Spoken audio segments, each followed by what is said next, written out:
I remember like one time I went to Mount Rainier with my grandpa and my brother, and we were like standing on this like there's like this walkway, and there's like this, it's like a cliff sort of, and you could see like another part of the mountain, and it was just like so fucking big. It was so fucking big.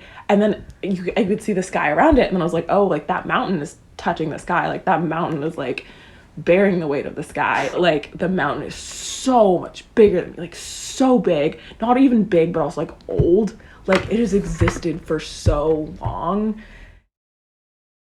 When you see fictional bullying, that's like the go-to. You know, you're tossing the little kid around. I never got tossed around, at least like not ever, never like non-consentfully. You know, it's kind of fun to get tossed around, or dragged around. You know, you'd like get on someone's back or get put spoons under your feet and get dragged down the hallway, and then they let you go and you go flying. And you couldn't do that with the bigger kids because they weighed too much and harder to drag.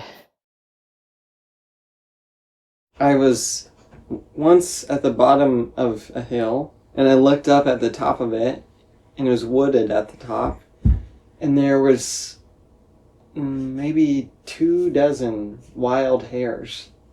Large wild hares with long legs, jumping around, and they seemed to be socializing with each other, completely separate from what I was doing down at the bottom of this hill. And they looked to be communicating with each other in a way I've never been able to see in animals. Different ones were jumping around, and some were near each other, and some were on their own.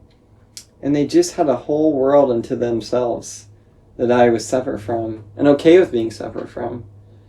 I don't know, maybe that, I think, made me feel small, also in a way that filled me with wonder.